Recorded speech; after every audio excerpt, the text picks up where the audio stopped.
for the waters, so my soul longs for you, O God. By day you command your steadfast love, and at night your song is with me. There's a quiet place that gives me peace when I'm alone with you.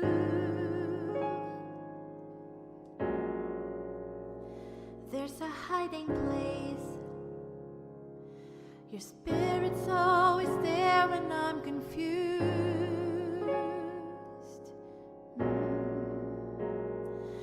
Only you can purify.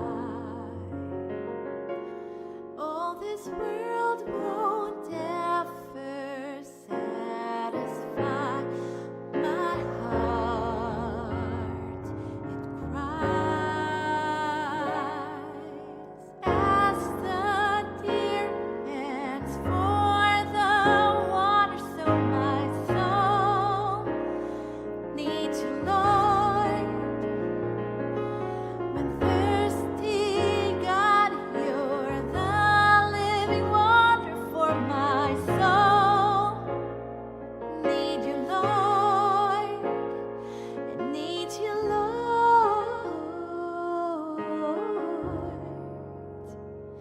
It needs you, Lord.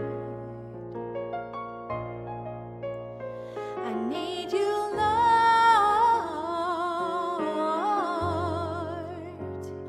I need you, Lord.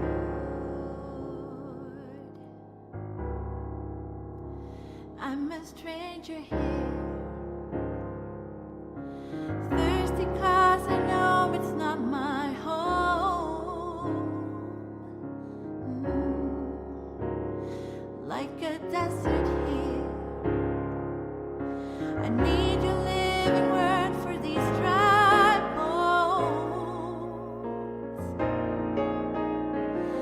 Jesus, fill us up again with your presence flowing deep within. New life begins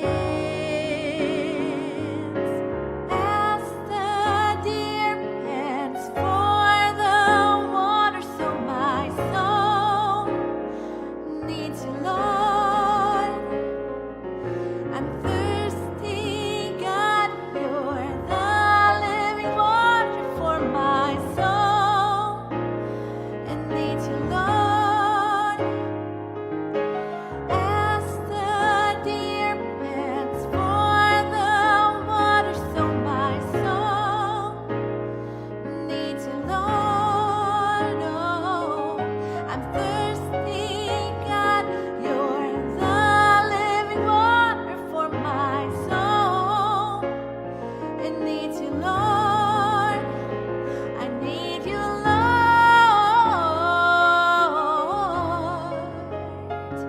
I need you, Lord.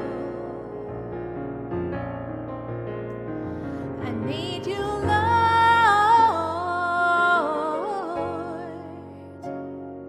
I need you, Lord.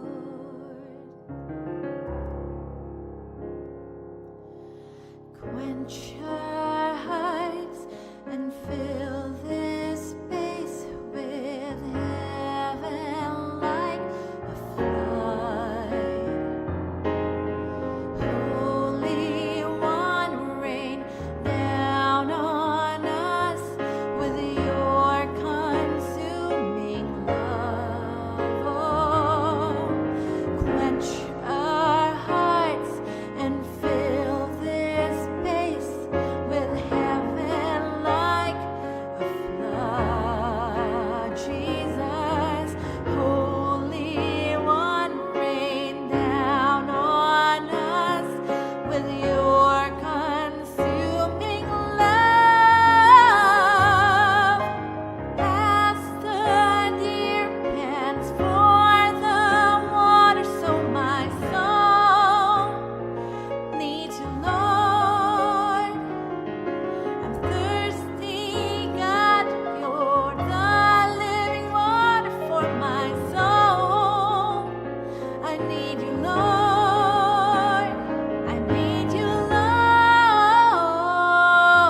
Welcome to our maiden or revival webcast for our Faithful Leadership Institute. By the way, thank you so much for being here.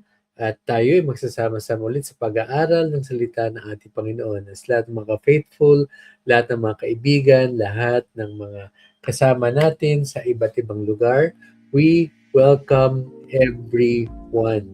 Palagay ko po sa araw na to ay we are very excited kasi dito sa ating bansa, sa Pilipinas, ay Love Day. Iba tawag nila Valentine's Day. Pero kahit ano pa man, mahalaga ay magkasama tayong lahat. And mamaya, I'll introduce to you our topic for today. At maganda na mapag-usapan po natin itong salitang ito. Dahil even in this day, all over the world, ay nararamdaman at napag-uusapan ito. Sa mga ka-faithful na kasama po natin, type lang po dyan sa comment section yung gusto nyo pong sabihin ng mga pagbati at lalong-lalo kung nasaan po kayong parte o lupalop ng mundong ito. At siyempre, hindi na rin natin patatagalin. We will start with our webcast. Ito po ay simula sa mga susunod po ng mga webcast po natin tungkol po sa mas malalim na pag-aaral ng salita ng ating Panginoon. Kung natin kakalitaan na tayo po lahat ay kinakailangan mag-aral po ng Word of God. Dahil kapag hindi natin pinag-aaralan po ang Word of God, hihina po lalo ang ating pananampalataya. Let's start with a quote from C.S. Lewis. Maganda po na makita po natin muna ito at mabasa para mas maging malinaw ang ating usapin. Sabi po niya dito, when I lay these questions before God, I get no answer, but a rather special sort of no answer. Di ba, may mga panahon tayo nagtatanong sa Panginoon, nagpipray tayo, pero ramdam natin na parang walang sagot. Well, it is not the locked door. It is more like a silent, certainly not uncompassionate gaze. Sa panahon ito, tawag nila dito nonchalant. Di ba? Parang hindi ka napansin dahil walang emosyon. As though he shook his head not in refusal, but waving the question like, peace child, you don't understand. At totoo, maraming mga aral ng Diyos na talagang hindi po natin maunawaan. Bakit po? At ito po yung katotohanan, God is a paradox. He is both simple and complex. Sino dito sasabi, parang, oo, minsan may mga panahon, madaling unawain si God. Pero sa totoo lang, madalas mahirap siya unawain. Even the Latin thinkers, Latin theologians, or even the theologian of old would say that God is Deus Asconditus, or meaning the hidden God. Deus Absconditus, the hidden God. Pero sa kabila ng pag-iisip natin, pananalangin, huwag natin kalimutan na siya po ay also Deus Revelatus, meaning the revealed God. Ang Diyos na nagpapakilala sa ating lahat. At kung kilala na po natin ang Panginoon, kinikilala po natin, magbigay naman ng basta palakpak sa ating Panginoon. Dahil sa totoo lang, mahirap talagang maunawaan ang mga aral at mga salita ng ating Panginoon. Tungayan po natin ang Bible. Sa minsan ay hindi natin pagkaunawa sa Panginoon. Dahil sa totoo lang, sabi ito ng Panginoon, for my thoughts are not your thoughts, neither are my ways your ways, declares the Lord. For as the heavens are higher than the earth, so are my ways higher than your ways, and my thoughts higher than your thoughts. Talagang mahirap talaga nating maunawaan ng Panginoon kasi sa totoo lang, napakahirap niyang unawahin. Pero, Sabi nga natin kanina, He is also Deus Revelatus. Nagpapakilala siya sa kanyang salita. So pag-usapan po natin ito ngayon since Love Day dito sa Pilipinas at sa ibang parte ng mundo, February 14 po. If we will talk about this, and this is God loves you. God loves you. Sinong naniniwala dito? Mahal na mahal ka ng ating Panginoon. Ay, grabe. Di ba? Sa mga naniniwala, para tayo kinakabahan. At ang tindi ng ating heartbeat po ang totoo lang nararamdaman ko minsan kapag dumarating at nakikita ko ang asawa ko. Hindi po yan na sakit. Talaga nararamdaman lang po yan. Sa mga in love po ngayon, sa totoo lang. Marami sa atin parang gising na gising dahil sa pag-ibig. Mga kapatid, pag-usapan po natin to. God loves you for typical misconception of God's love. At sa usapang ito, tingnan po natin, siyempre, mayroong tuon at may aim ang ating usapin. Ito po yun. To identify people's distortions of divine love and replace them with a better perspective love. Sa mundong ito, may dalawang perspektibo. Ang perspektibo ng tao at ang perspektibo ng Diyos. Tama, di ba? At minsan, ang perspektibo ng tao, madalas yan sa totoo lang, yan ay pumabalpak. Di ba? May mga panahon talaga mga palpak moments po natin, di ba? Na parang, sabihin na natin, hindi natin mauna kung bakit nangyayari, pero ay, grabe. Kaya nga kailangan natin ng Diyos that He will reveal to us His will and His ways. Now, merong 4 na misconception. At ano po ito? Excited ka na ba? Sige nga, pakitype niya sa comment section kung excited ka na malaman kung ano itong 4 misconception. Ito yung iniisip ng mga tao madalas. Ano po ito? Na ang pag-ibig daw ng Diyos ay earned na pag-iipunan. O kaya, ang pag-ibig daw ng Diyos, permissive. Mamaya explain po natin yan. Huwag po kayo mag-alala. Ang pangatlo, ang pag-ibig daw ng Diyos ay problem-free. At ito pa, yung pang-4, na ang pag-ibig ng Diyos ay sentimental. Marami sa atin dito ay may mga senti sa buhay. Pero yung iba naman, nonchalant, di ba? Alam ko this week, may tumawag sa akin. Ako daw ay nonchalant. Hindi ko maintindihan Sa panahon kasi namin, iba-iba yung nonchalant Parang social na stoic. No? Pero, ang Diyos, ganun Hindi natin maunawaan siya minsan, paradox siya. Nandun yung talaga, i-express niya yung pag-ibig niya sa'yo. Pero may panahon, tahimik siya.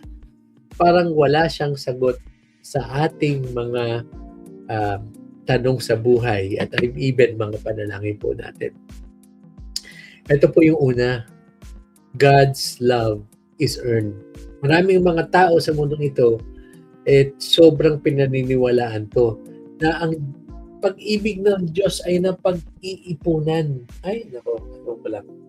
Kung totoo yan na pag-iipunan daw itong pag-ibig ng Diyos. Now, tingnan po natin sa ganitong perspektibo. Ito po ay performance-based na pag-ibig. At dito natin makakuha na ang pag-ibig ng Diyos ay nagpa-fluctuate po yan based on our goodness or yung ating spiritual productivity. At minsan yan yung nangyayari sa atin, iisip natin na nasa totoo lang na ang Diyos ay i-reward tayo kapag masyado tayong masipag. Pero hindi po ganoon ang pag-ibig ng Diyos. At ito po yung myth na nagsasabi na ito pananaw ito ng ibang mga tao at maraming mga tao. I view God's affection as a merit-based system where my devotion increases my value and my mistake diminishes it. So, kung ganun po ang view nyo ng God's love, kinakailangan mag-isip po tayo. Dahil, again, pupunta tayo sa sinabi natin kanina. Ito ang sinasabi ng Biblia. Ito ang biblical reality. That God's affection is a gift. It is never a reward. Kasi kung napag-iipunan ng pag-ibig ng Diyos at dahil sa ating merit-based system na kapag may ginawa tayo, reward agad, ibig sabihin, impartial ng Diyos. Ngayon, tingnan po natin sa ganitong banda.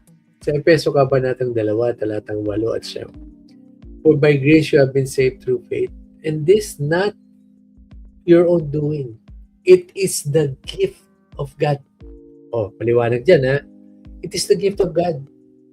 Ganon ang pag-ibig, even ang biyaya, even ang kalakasan ng Panginoon. It is the gift of God. Not a result of works. So that no one may boast. Kasi marami sa atin magsasabi na pag-ibig ng Diyos talagang madaling mapag-ipunan. In fact, ito pa nga, mas lumilinaw pa ho dito sa Romans chapter 5 verse 8. It says, but God shows His love for us in that while we were still sinners, Christ died for us. Tingnan nyo po ulitin ko po, God shows His love for us. Na kahit hindi tayo deserving, kahit tayo ay quote-unquote sinners, while we were still sinners, Christ died for us. Kaya maganda na makita po natin talaga, no? Balikan po natin Ephesians chapter 2. It is not of your own doing, it is the gift of God. Ang grace, faith, one of the best ways that God will show His love to us. Sa talagang ang Diyos, nilinaw niya na yung pag-ibig niya hindi mapag-iipunan. Now, let me lock it this way. You cannot earn what was already given, even when you were at your best or even while you were at your worst. Parang ganito. Ito pong cute na gift na ito ay ibibigay ko po sa inyo. No? Parang ito po. Ito ay isang parang maliit na toy na binigay sa akin ng isa sa mga anak ko. Ngayon, binigay niya sa akin. Tapos, ang ginawa ko, binayaran ko siya pabalik. So, binigay niya sa akin na libre, binayaran sa akin na pabalik. Sa palagay mo, kaibigan, kapatid, anong mararamdaman nung nagbigay sa akin, nung regalong ito? Pakitype po dyan sa comment section. At marami sa atin ganun. Pilit binabayaran ang mga pakita ng pag-ibig ng Panginoon. God showed His love na nga So, stop it. Stop proving yourself. Kasi, mahal na mahal ka ng Panginoon. Even at our best, even at our worst. So, sana luminaw ang ating perspective, ang ating pananaw, lalong-lalo sa pag-ibig ng Diyos. Pangalawa, na dapat nating makita na misconception. God's love is permissive. So, pakitype po dyan sa inyong mga AI kung ano po yung ibig sabihin ng permissive. Dahil yung keyword yan, yung permit, parang ganito po yan. Lagi niya tayong pinapayagan sa lahat ng hinihiling natin. Lagi siyang yes ng yes ng yes. Ganun ba ang pag-ibig ng Panginoon? Yan yung sinasabi nating tolerance-based love. It's the idea that because God is love, mapagmahal naman siya, is indifferent to our behavior or affirms every choice we make. O, diba? Sana nga, no? Kung ito ay tolerance, he is either saying yes ng yes ng yes, or yung isang part ng tolerance, kaya niya kayang tiisin. Yung negative part dito, yung lagi nila sinasabing yes. Kaya sinimulan ko kayo sa quote kanina ni C.S. Lewis na nabanggit niya na minsan nagpe-pray siya, nagtatanong siya sa Diyos, bakit no ang sagot? Kasi para sa ikabubuti natin, tinotolerate ng, kumbaga parang hindi tinotolerate ng Diyos yung ating gusto kasi gusto niya tayong turuan ng isang leksyon o bigyan ng mas magandang direksyon sa buhay. Marami sa atin dito, ganito ang pinaniniwalaan sa mundong ito. Na God's love is too loving to be angry at our sins and to call for repentance. Na parang sinasabi natin ang Diyos, okay na lang na gumagawa tayo ng masama. Ito tolerate naman niya tayo Kumbaga, papayagan na lang niya yan. Na ang kasalanan kasalanan na pwedeng gawin ng gawin. Dapat hindi ganoon, mga kaibigan. Ang kasalanan o ang mali ay mali. Ngayon, let's put a biblical reality perspective into this. God's genuine love acts as a shield because God deeply cares for His children. He opposes anything that threatens them. So, meron talagang care. This selfless love, agape, prioritizes our ultimate well-being, even when that means applying necessary discipline. So, talaga magsasabi siya ng no. Yes, no, wait, or talagang super no. Kasi alam niya, para yan sa ikabubuti natin. Kaya nga, madalas ayaw natin yung salitang disiplina. Kasi ang tingin natin, parang okay na lang. May mga times na sinasabihin ko yung mga anak ko, na pag kayo gumawa ng isang maling bagay, pag kayo tumandaan at gumawa kayo ng krimen, pakukulong ko kayo. Pasensya na kayo, ganong klaseng tatay po ako, no? Hindi po ako masama. Bakit po? Tingnan po natin sabi ng Biblia. Love does not rejoice, 1 Corinthians 13:6, at wrongdoing, but rejoices with the truth. Pag hindi mo dinisiplina ang isang mali, lalaganap yan. Kasi sa panahon natin, ang mali okay na lang, tinotolerate. Maraming tao ganyan, tinotolerate ang mali. Kaya, minsan paulit-ulit sinasabi sa mga anak ko yan na pag gumawa talaga kayo ng krimen, pakukulong ko kayo. Pero huwag kayong mag-alala, bibisitahin ko kayo doon. Di ba? Gano'n talaga buhay. Kinakailangan talaga sumunod tayo sa mga batas ng Diyos at even sa batas ng ating bayan. Hebrews 12:6. For the Lord disciplines the one He loves and chastises every son whom He receives. I like for you to look at this. Chastises every son whom He receives. Ikaw ba'y anak ni Lord? Sige nga, sagutin mo dyan sa comment section po. Ikaw ba'y anak ni Lord? Mahita maliwanag. He disciplines us. At kung kinakailangan, may parusa siyang gagawin para sa ating mali. Kaya ang repentance ay totoo. Talagang kinakailangan natin magbago, lalo kapag mali ang ating ginagawa. In Revelation chapter 3 verse 19, it says, those whom I love, I reprove and discipline. So be zealous and repent. Liwanag yan. Diba? Na meron talaga repentance. Yun ang tunay na pag-ibig. Hindi po ako talaga na kumbinsido sa mga nagsasabi na hindi na natin kailangan mag-repent. Mali ho yun, mga kaibigan.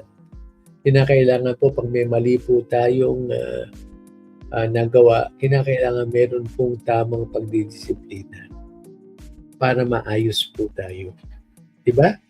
So, minsan masakit yung mga sinasabi natin, pero kinakailangan natin yan para sa ating pagbabago. Now, let me lock it this way. True love cannot coexist with apathy.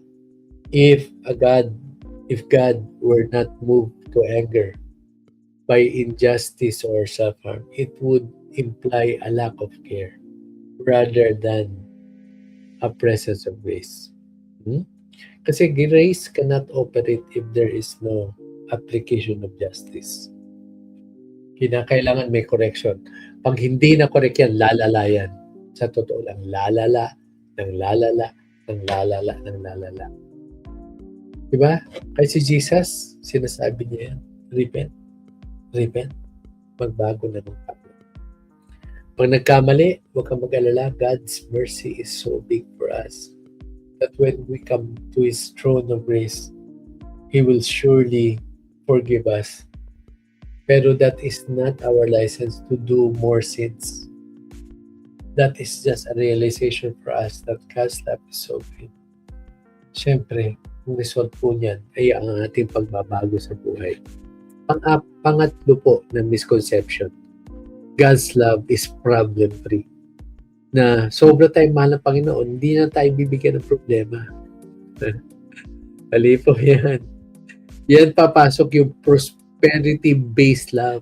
The idea that God loves you and you'll be rich and pain-free. Oh, meron ba kayong mga alam na mga taong ganyan?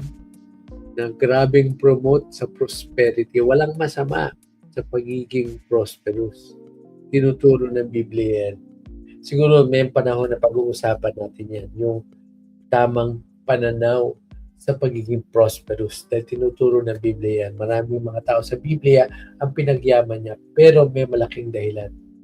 Meron dahilan kung bakit tayo ipinagyayaman at pagyayamanin ng Panginoon. Na makakaranas na yung ginawa. Meron laging dahilan yan.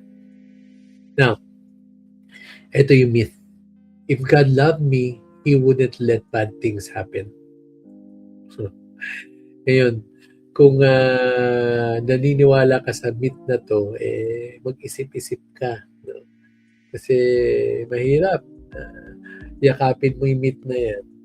Tapos, parang okay na ang lahat ng bagay. Now, this is the biblical reality. God's affection is not proven by our comfort, but by His presence in our pain.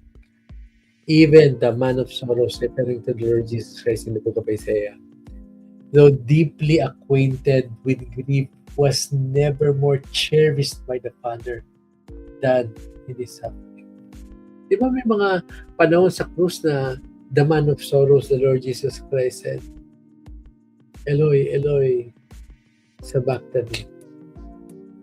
My God, why have you forsaken me? Eloi, Eloi, lama sabachthani. Why have you forsaken me? Kaya may mga drama tayo sa buhay na gano'n. Lord, mo ko iniwan. Hindi ka iniwan ng Panginoon. Nandun siya, even in our pain. Ay, napaka-ano naman ng Diyos? Napaka-masokista. Hindi ho masokista ang Diyos. Diba? May disiplina. Kaya nga dinidisiplina niya tayo eh. Bakit? Para ma-correct na tayo. Kaya pinadadaan niya tayo sa suffering. May dahilan kung bakit may suffering sa buhay. Hindi po masokista ang Diyos. Kaya kung may pinagdadaanan ka, tutulungan ka ng ating Panginoon. Sabi po sa Romans chapter 5 verse 3 to 5, not only that, but we rejoice in our sufferings, knowing that the suffering produce endurance, and endurance produce character, and character produce hope. And hope does not put us to shame. Why? Because God's love has been poured out into our hearts through the Holy Spirit who has given us. Kita nyo, naulit na naman yung tema na yun. Na ang pag-ibig ng Panginoon, sino nagpo-pour out? The Holy Spirit. You know, na talagang ibinigay sa atin through the Holy Spirit yung pag-pour out ng pag-ibig ng Diyos sa ating lahat. Pero ito maganda, tingnan nyo po ulit. Gusto ko ulitin yung verse 3. Anong ginagawa ng suffering? Produces endurance. Tapos, endurance, character, hope. So, Ang resulta ng ating suffering is for us to have hope in Him. Diba? He will never put us to shame if you will just believe that God will do that in your life. Bakit? Eto na naman. Isipin natin. May mga panahon, pinababayaan na pa niya. Hindi ho. Bakit? Ito ho sabi ng Biblia, Romans 8:35. And we will go to verse 39. Who shall separate us from the love of Christ? Shall tribulation, distress,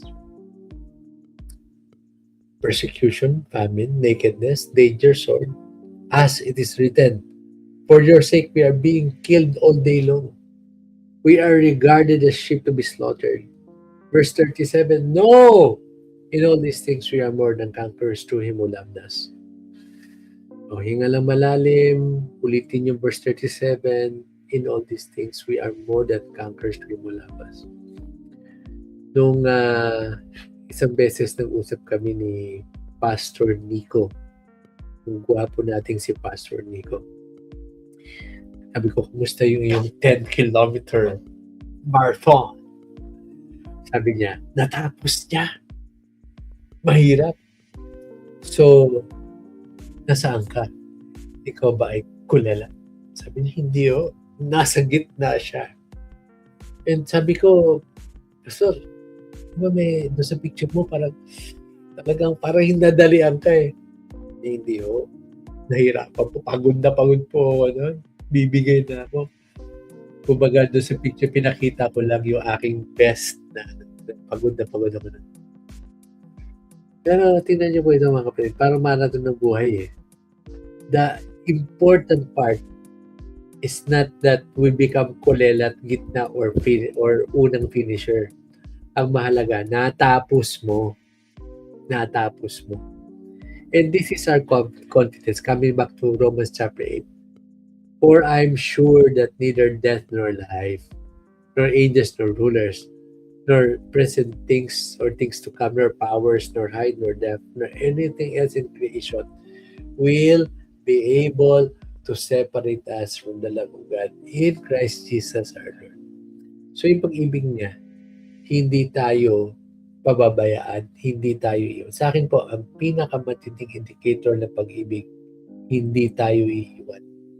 Kaya pag may nagsasabi sa inyo, I love you, kaya good maniniwala, bola yon, bilog, bola. Kasi ang tunay na nagmamahal, hindi nang iiwan. Lagi ko ito sinasabi sa church, pagkakamali ako, papalpak ako, ang tanong, iiwan niyo ba ako? Kasi yung mga nang iiwan, hindi yan tunay na nagmamahal. Oh, you can quote that. Ang nang iiwan, hindi yan tunay na nagmamahal. Kaya ako, may mga tao sasabi sa akin, I love you. Pinalalampas ko na lang.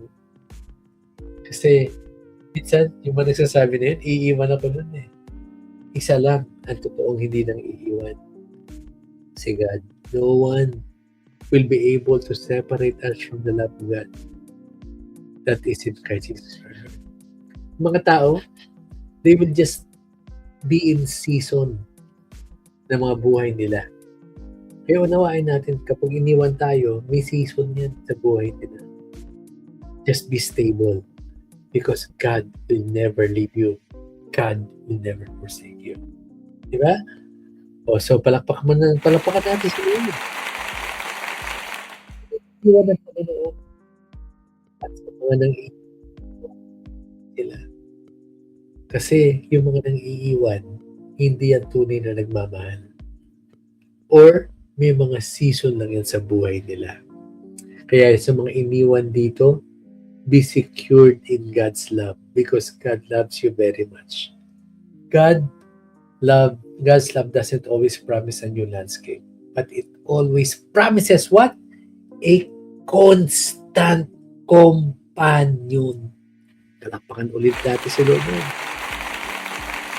Siya ang constant sa buhay natin. Kaya nga ang pag-ibig niya forever. Diba? Hindi for a season. Hindi para lang ngayon.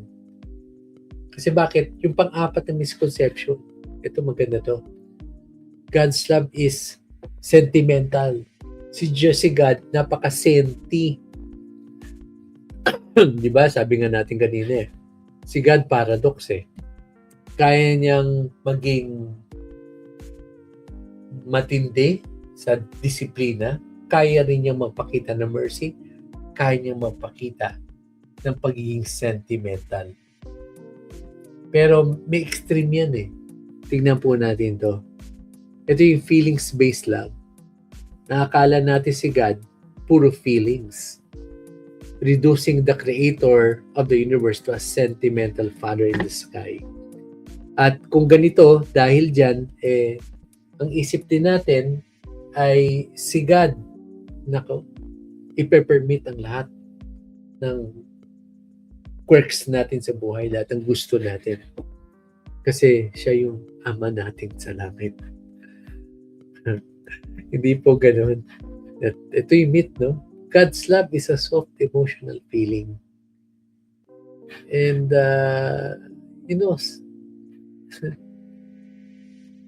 psychologically, we feel something. We feel passion, emotion. The emotion of, quote-unquote, sinasabi love. But don't forget, love is also a virtue. One of the greatest virtues in the world. So, sabi nga ng Bible, di ba? The greatest of all. Faith, hope, and love. Di ba? Kahit mga philosophers, naniniwala dyan na, nga, no? One of the greatest virtues in the world. Faith, hope, and love. Di ba? Sa mga nagmamahal dito. Oo, emosyon ng pag-ibig. Pero, meron din dapat tayong tayuan. Now, God's love is a covenantal commitment. Ayan. Kaya sabi ko sa'yo, hindi nang iiwan ng Diyos Bakit may covenant? May commitment. In Hebrew, it's called kesed. It is rugged, enduring, and sometimes terrifying in its intensity. O, di ba? Na talagang mamahalin tayo, maging sino ka man, maging ano ka man maging. Kaya, you will see, si God, hindi siya nang iiwan. Because He has this agape in the New Testament, in the Old Testament, kesed. Covenantal commitment. Kahit anong mangyari, hindi siya bibitiw. Sa mga lovers ng Panginoon, alam ko, sa love day na to, no? Grabe, tumitibok ang puso mo. Tumitibok talaga. Well, let me affirm this love through God's word. In Jeremiah chapter 31, verse 3, the Lord has appeared to him from afar away. I have loved you with an everlasting love. Therefore, I have continued my faithfulness to you. Isa-isahin natin Sabi ni Lord yan, I have loved you with everlasting love. Marami nagsasabi, I love you forever. Joke yon. Ang tao can only love us for a season. Although may mga tao talaga na sobrang tindi ng commitment. Pumalpak ka na, nagkamali ka na, minahal ka pa rin. Yun ang tunay na pag-ibig. Diba?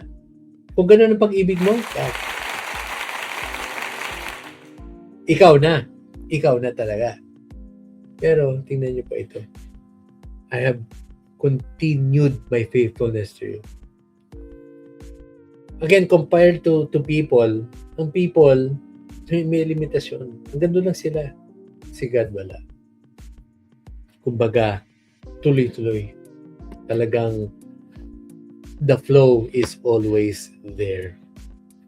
Now, in Ephesians chapter 2, verse 4 to 5, it says, But God being rich in mercy, because of the great love with which He loved us, even while we were dead in our trespass, made us alive together with Christ. By grace you have been saved. Diba? Tulad kanina, binasa natin yan. Pero I'd like just to give this part to verse 4. Because of God's great love, no? Because of God's great love with which He loved us, talagang He made us alive together. Gracious. Ganun, magmahal ang Diyos sa atin. na talaga walang tigil. Now, let's look at this. No? Yung pag-ibig ng tao, which we call cultural soft love, versus the biblical love, as said in Jeremiah, the kesed. Parang ganito po yan. Duration ng soft love lasts long as it feels good. So, pag feel ko na mahal kita, mamahalin pa rin kita. Kaya maraming tao nang iiwan kasi feeling lang yun. Feeling lang yun. Ito ho, kasi endures to 1,000 generations. Grabe, generasyon yung pag-ibig na ang dami mo ng super kapalpakan pero mahal ka pa rin. Ulit-ulitin ko po sa atin para pumasok sa kokote natin yun. Ang tunay na nagmamahal, hindi yan ang iiwan. Gagawa at gagawa ng paraan para manatili sa pag-ibig. Ano pang ito? Pundasyon naman ng cultural soft love, mashi-mashi, based on emotion. Ramdam ko talagang grabe. Meron akong sinasabing sabi nga ni Jolina Magdangal dati yun chuba chuchu, no? Pero eto naman si God, based on covenant. Kahit anong mangyari, hindi ako bibitiw sa'yo. That's kesed. Idagdagan mo pa sa New Testament yung agape. Love is spiteful. Maging ano ka man, maging sino ka man, mamahalin kita. Sabi ko sa inyo yung mga nagsasabi na I love you, panoorin nyo yan. Dahil even at your worst, mamahalin ka. Isip ka, baka mamaya, mashi-mashi ka lang. Ito, ang goal, happiness and comfort. Habang happy ako sa'yo, andyan ako. Pero pag wala na ako makuha sa'yo, iwan na kita. O, di ba? That's human cultural love. Pero tingnan nyo sa kabilang banda. Talagang gusto ko gumaling ka, gusto ko mag-develop ka, gusto ko maging buo ka. Yan ang pag-ibig. I will love you at your worst. I will love you at your best. Because I love you. Kaya, may mga ganong mga tao. Parang Pareto principle. Out of the 100, there will be 10% of those people who really love you. Yun ang bigyan mo ng panahon.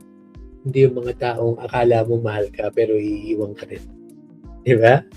Kaya sa mga nagmamahal talaga ng totoo at saka sa mga iiwan, diba? Pero again, may rason kung bakit sila nang iwan. May mga rason lagi Pero tingnan niyo po ito. It's always for a season. God's love is based on covenant, walang season. Ang tao, based on emotion, may season sa pag-ibig. Mga kakaibigan, mga kapatid, iiwan ko itong 4 na tanong na ito. Tanungin mo ang sarili mo. Am I hiding from God because I failed? Ay, ang hirap ng tanong na yan. Kahit ako minsan tinatanong ko yan mahal ba ako ng Diyos talaga? Next, am I ignoring my conscience because God is love? Tama ba talaga itong nararamdaman ko? O may mali? Am I doubting number 3, God, because life is hard? Dumadaan ako sa paghihirap sa maraming mga krisis. Nung pangalawang time na inoperahan ng asawa ko, tinanong niya ako noon at wala ako na sagot. Pero sa isip ko, ang naisip ko na lang, hindi tayo pababayaan. At totoo. Na doon ko nakita, although in the first operation nakita ko na talaga, second operation nakita ko rin to, na meron talagang taong tunay na magmamahal sa'yo even in your worst. At ang tao ko sa mga taong yun, ginto.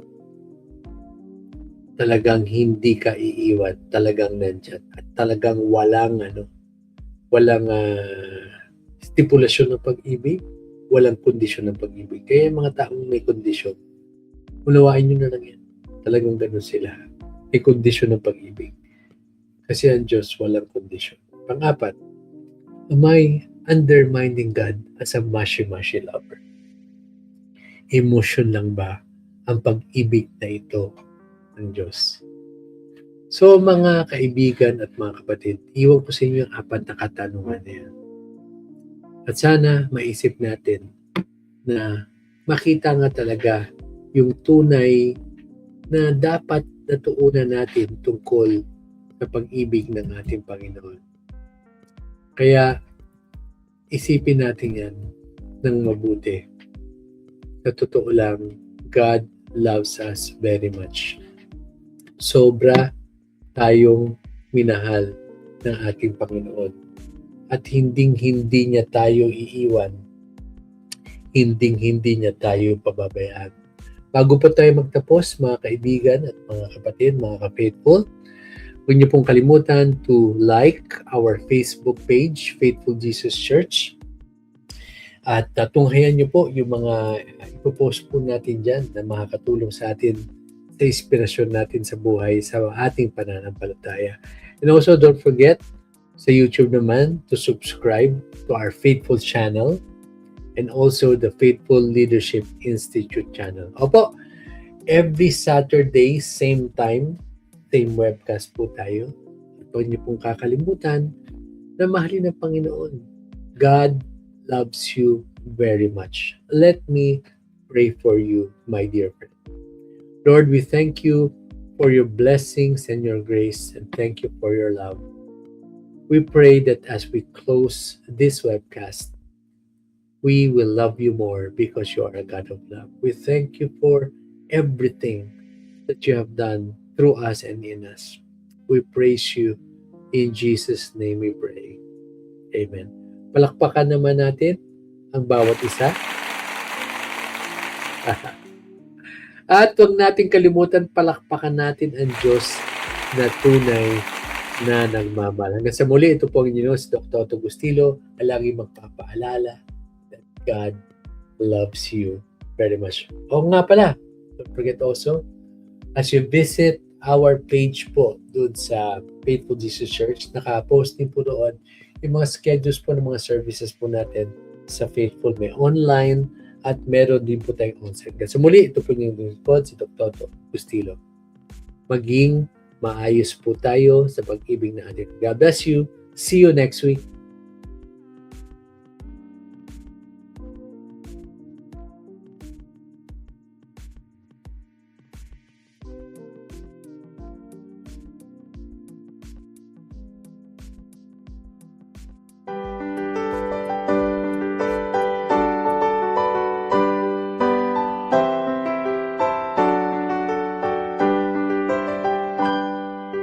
Thy word is a lamp unto my feet, and a light unto my path. Thy word is a lamp unto my feet, and a light unto my path. When I feel afraid, think I've lost my way, still you're there right beside me. Nothing will I fear as long as you are near. Please be near me to the end. Thy word is a lamp unto my feet, and a light unto my path.